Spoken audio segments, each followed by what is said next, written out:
बिहार विधानसभा चुनाव के जो परिणाम है उसकी जो तस्वीरें हैं वो लगभग अब साफ होती हुई दिखाई दे रही है, क्योंकि यहां पर बात अगर हम एनडीए की करें तो एनडीए ने न सिर्फ प्रचंड बहुमत हासिल किया है बल्कि उन्होंने डबल सेंचुरी भी क्रॉस कर ली है। जी हां, जो काउंटिंग के रुझान सामने आ रहे हैं उसके आंकड़ों की बात करें तो यहां पर जो एनडीए है उसने 200 सीटें पार कर ली है। इसके अलावा जहां ये एनडीए के लिए बड़ी खुशी की बात है, प्रचंड बहुमत के साथ बिहार की सत्ता में एक बार फिर से एनडीए वापसी करती हुई नजर आ रही है, तो वहीं महागठबंधन को बड़ा झटका लगा है। दरअसल आपको बता दें कि यहां पर महागठबंधन को 37 सीटें ही मिलती हुई दिखाई दे रही है। ये राहुल गांधी के साथ साथ तेजस्वी यादव के लिए भी एक बड़ा झटका है, लेकिन यहां पर जो तस्वीरें सामने आ रही है वो भी हम आपको दिखाते हैं। ये जो तस्वीर है वो बिहार के पटना से सामने आ रही है, जहां पर आप देख सकते हैं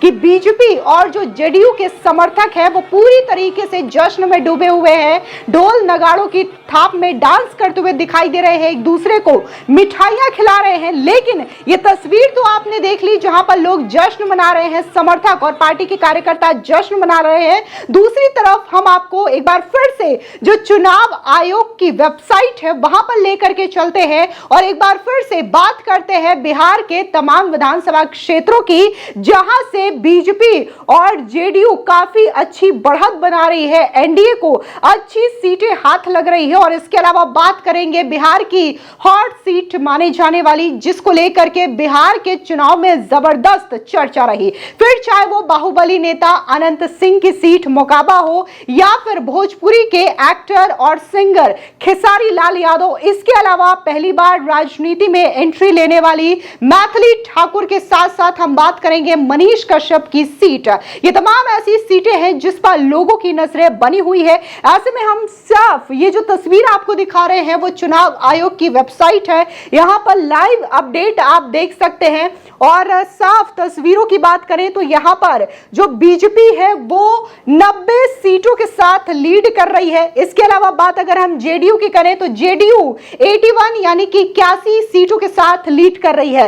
बीजेपी का नंबर सबसे हाई इस वक्त नजर आ रहा है, 90 सीटों के साथ बीजेपी जो है वो बिहार में सबसे बड़ी पार्टी बन करके उभरी है। इसके अलावा बात अगर हम चिराग पासवान की करें तो इनका जो स्ट्राइक रेट है वो भी काफी ज्यादा अच्छा दिखाई दे रहा है। यहां पर 21 जो सीटें हैं वो चिराग पासवान के पास आ रही है। इसके अलावा अगर हम अब महागठबंधन की बात करें तो इसमें कोई शक नहीं है कि भले ही तेजस्वी यादव हो या फिर राहुल गांधी हो, ये तमाम तरीके से प्रचार कर रहे थे, बाइक रैलियां कर रहे थे, पदयात्रा कर रहे थे, वोट चोरी जैसे मुद्दे उठा रहे थे। कभी राहुल गांधी जो है बाइक चलाते हुए रैली कर रहे थे तो कभी वो तालाब में मछली पकड़ते हुए दिखाई दे रहे थे, लेकिन इसका कोई भी असर जो है वो बिहार के वोटर्स पर पड़ता हुआ नजर नहीं आ रहा है। और इसी की वजह से न सिर्फ तेजस्वी यादव बल्कि राहुल गांधी को बड़ा झटका लगा। आरजेडी जहां 28 सीटों के साथ नजर आ रही है तो वहीं कांग्रेस महज 4 सीटों पर नजर आ रही है। कांग्रेस के लिए 4 नंबर कोई ज्यादा शुभ संकेत नहीं है, क्योंकि ये नेशनल पार्टी है कांग्रेस पार्टी, और 4 सीटें अपने आप में राहुल गांधी के लिए किसी बड़े झटके से कम नहीं है। अब बात करते हैं बिहार के सबसे ज्यादा हॉट सीट माने जाने वाली अनंत सिंह की सीट मोकाबा विधानसभा क्षेत्र की। ये सीट काफी ज्यादा सुर्खियों में रही, क्योंकि यहां पर एक आम लीडर जो है वो चुनाव लड़ने के लिए नहीं उतरे हैं, बल्कि यहां पर जो सीधा मुकाबला है वो बाहुबलियों के बीच में देखने को मिल रहा है। और यहां पर जो अनंत सिंह है उन्हें जेडीयू से टिकट मिला है। और बात अगर हम अनंत सिंह की करें तो सभी को बखूबी पता है कि अनंत सिंह की जो प्रतिष्ठा है वो दांव पर लगी हुई है। फिलहाल वो चंद हत्याकांड मामले को लेकर के जेल में है, लेकिन इसके बावजूद जो उनकी बढ़त है इस सीट पर साफ नजर आ रही है। 21,000 वोटों के साथ अनंत सिंह जो है वो आरजेडी की प्रत्याशी वीणा देवी से काफी ज्यादा आगे चल रहे हैं। 21,000 जो वोट है वो अपने आप में एक बड़ा नंबर है। और अनंत सिंह जेडीयू के टिकट से चुनावी मैदान में उतरे हैं। हालांकि अनंत सिंह जो है वो काफी सालों से छोटे सरकार के नाम से मोकाबा में काफी ज्यादा फेमस है, और कहा जाता है मोकाबा की जनता की ओर से कि बिहार में सरकार किसी की भी हो, लेकिन मोकाबा के जो छोटे सरकार है वो अनंत सिंह ही है। और कहीं ना कहीं इसी की वजह से जो सेलिब्रेशन का माहौल है वो अब मोकाबा में देखने को मिल रहा है। न सिर्फ 2-3 दिन पहले से मिठाइयों का आयोजन किया जा रहा था, हलवाई आकर के मिठाई बना रहे थे, बल्कि अभी चुनाव के जो फाइनल नतीजे हैं वो घोषित नहीं हुए हैं कि आखिर मोकाबा से जीत कौन रहा है, लेकिन वहां पर जो भोज का आयोजन है वो शुरू हो चुका है और लोग बड़ी संख्या में आ रहे हैं और ये जो शाही भोज का आयोजन किया गया है उसका आनंद उठा रहे हैं। आपको बता दें कि ये जो वीणा देवी है वो बाहुबली लीडर सूरजभान की पत्नी है और इस बार वीणा देवी चुनावी मैदान में उतरी हैं। उम्मीद की जा रही थी कि वीणा देवी जो है वो अनंत सिंह को टक्कर देंगी, लेकिन दूर दूर तक वीणा देवी जो है वो अनंत सिंह के मुकाबले नजर नहीं आ रही हैं। अब बात करते हैं बिहार की काफी ज्यादा पॉपुलर सीट रही छपरा सीट की, जहां से आरजेडी ने चुनावी मैदान में पहली बार खेसारी लाल यादव को उतारा है, जो कि भोजपुरी के न सिर्फ जाने माने एक्टर हैं बल्कि सिंगर भी हैं। लेकिन भले ही भोजपुरी फिल्मों में ये काफी ज्यादा हिट रहे हो, लेकिन चुनावी मैदान में इनका जलवा दिखाई नहीं दे रहा है। और यहां पर अगर आप देखेंगे तो बीजेपी की जो कैंडिडेट है छोटी कुमारी, वो यहां पर 2000 वोटों से आगे जा रही है, जबकि खेसारी लाल यादव, इनका जो रियल नेम है वो शत्रुघ्न यादव है, लेकिन ये 2000 वोटों से पीछे चल रहे हैं। ये अपने आप में न सिर्फ खेसारी लाल यादव के लिए झटका है बल्कि तेजस्वी यादव के लिए बड़ा झटका है, क्योंकि कहीं ना कहीं तेजस्वी यादव ने इन्हें बहुत विश्वास के साथ इस चुनावी मैदान में उतारा था कि वो छोटी कुमारी को टक्कर देंगे, बीजेपी को टक्कर देंगे, लेकिन यहां पर खेसारी यादव जो है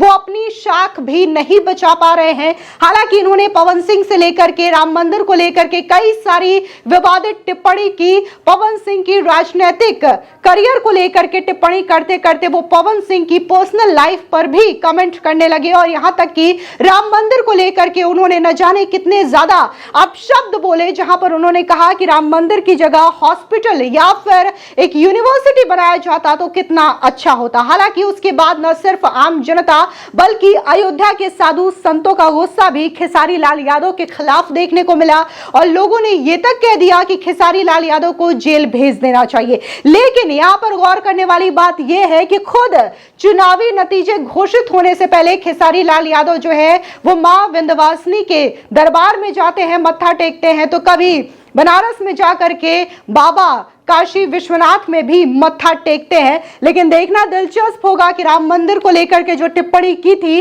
उसका परिणाम क्या होता है। क्या खेसारी लाल यादव जो हैं वो अपनी सीट बचा पाएंगे या नहीं। लेकिन जो फिलहाल आंकड़े हैं उसके मुताबिक खेसारी लाल यादव ये सीट पर बुरी तरीके से पिछड़ रहे हैं। अब बात करते हैं हम बिहार की राघोपुर विधानसभा सीट की, जहां पर लोगों की निगाहें टिकी हुई है, क्योंकि यहां से आरजेडी की ओर से खुद तेजस्वी यादव चुनावी मैदान में उतरे हैं। लेकिन यहां पर ये देखिए तेजस्वी यादव को खुद अपनी ही सीट पर बड़ा झटका लगा है। यहां पर तेजस्वी यादव जो है वो 2288 वोटों से पीछे चल रहे हैं। और बात अगर हम यहां पर जो लीडिंग करने वाले लीडर हैं उसकी बात करें तो वो है सतीश कुमार भारतीय जनता पार्टी से, जो कि 2288 वोटों के साथ आगे चल रहे हैं।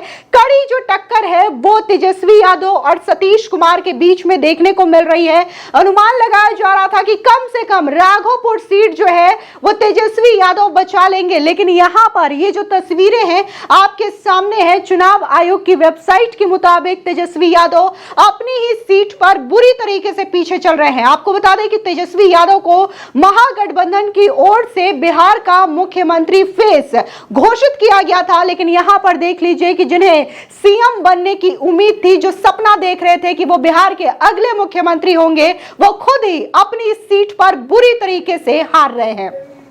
अब बात करते हैं अलीनगर विधानसभा सीट से, जहां पर बीजेपी ने पहली बार चुनावी मैदान में मैथिली ठाकुर को अपना कैंडिडेट बनाया है। मैथिली ठाकुर जो है वो बिहार में लोक गायिका के तौर पर काफी ज्यादा जानी मानी सिंगर है। बहुत ही छोटी उम्र में इन्होंने अपना एक बड़ा मुकाम हासिल किया है, लेकिन देखना दिलचस्प होगा कि क्या राजनीति में भी ये अपना वही मुकाम हासिल करेंगी कि नहीं। लेकिन यहां पर फिलहाल अगर हम वोटों की बात करें, लीडिंग तौर पर बात करें, तो यहां पर मैथिली जो है वो 8,551 वोटों के साथ आगे बढ़ी हुई है। और वहीं विनोद मिश्रा जो कि आरजेडी के कैंडिडेट है, वो फिलहाल यहां पर मैथिली से 8,551 वोटों के साथ पीछे चल रहे हैं। यहां पर भी लोगों की निगाहें काफी ज्यादा टिकी हुई है। दरअसल आपको बता दें कि चुनाव प्रचार के दौरान मैथिली का कई सारा बयान सामने आया था, लेकिन इसमें से सबसे ज्यादा जो पॉपुलर बयान था, जो कि विवादों में भी रहा, वहां पर मैथिली ने यह कहा था कि अगर वो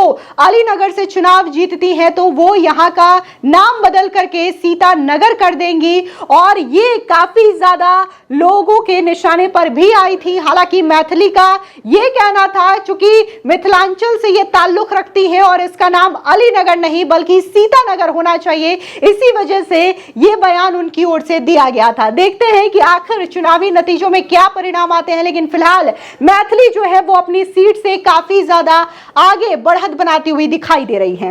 अब बात करते हैं चनपटिया विधानसभा सीट से, जहां पर मनीष कश्यप जो है वो जन स्वराज पार्टी से आए हैं। चुनावी मैदान में इन्होंने एंट्री ली है, लेकिन ये काफी ज्यादा पीछे चल रहे हैं। 23,000 वोटों से ये पीछे है। तीसरे नंबर पर है मनीष कश्यप और पहले नंबर की बात करें तो यहां पर 14 और यहां पर 1,468 वोटों के साथ बीजेपी के जो कैंडिडेट है उमाकांत सिंह, उन्होंने बढ़त बनाई है। दूसरे नंबर पर बात करें तो अभिषेक रंजन है कांग्रेस पार्टी से और तीसरे नंबर पर आते हैं यहां पर मनीष कश्यप जो कि जन स्वराज से हैं। फिलहाल इन्होंने बड़े बड़े बातें की थी, बड़ी बड़ी दावे किए थे, लेकिन फिलहाल के लिए वो अपनी सीट बचाते हुए दिखाई नहीं दे रहे हैं। हालांकि ये पहले बीजेपी पे थे, फिर उसके बाद इन्होंने जन स्वराज में सदस्यता ग्रहण कर ली, लेकिन इसका कोई भी फायदा जो है वो मनीष कश्यप को होता हुआ नहीं दिखाई दे रहा है। चुनाव आयोग की जो अभी अपडेटेड आंकड़े सामने आए हैं, एक बार हम उसको भी आपको दिखा देते हैं, जहां पर साफ तौर से देखने को मिल सकता है कि बिहार की सत्ता में एनडीए जो है वो प्रचंड बहुमत के साथ वापसी करती हुई दिखाई दे रही है। एनडीए की बात करें तो यहां पर एनडीए ने डबल सेंचुरी क्रॉस कर ली है, यानी कि 201 सीटें यहां पर एनडीए की है। जबकि यहां पर हम महागठबंधन की बात करें तो इन्हें बड़ा झटका लगा है, इनके खाते में महज 36 सीटें ही नजर आ रही है। अब ऐसे में बीजेपी की बात करें तो बीजेपी 91 यानी कि 91 सीटों के साथ बड़ी पार्टी बिहार में बन करके उभर रही है। जेडीयू के पास 81 यानी कि 10 सीटों का जो हेरफेर है वो है। इसके अलावा आरजेडी को महज 26 सीटें, जबकि यहां पर कांग्रेस की 4 सीटें। ना तो कांग्रेस बढ़ रही है, बढ़ने की तो खैर यहां पर उम्मीद ही नजर नहीं आ रही है कांग्रेस की, लेकिन आरजेडी से थोड़ी बहुत उम्मीद थी कि कुछ कुछ सीटें जो है वो आरजेडी बचा लेगी, लेकिन आरजेडी का इतना बुरा हाल होगा ये शायद लालू प्रसाद यादव और तेजस्वी यादव ने भी नहीं सोचा था। और इसी वजह से ये कहा जा रहा है कि ये जो 2025 का विधानसभा चुनाव है वो तेजस्वी यादव के साथ साथ लालू प्रसाद यादव के लिए भी एक बड़ा झटका है। फिलहाल इस पूरी खबर पर आपकी क्या राय है, कमेंट सेक्शन में जरूर बताएं। धन्यवाद।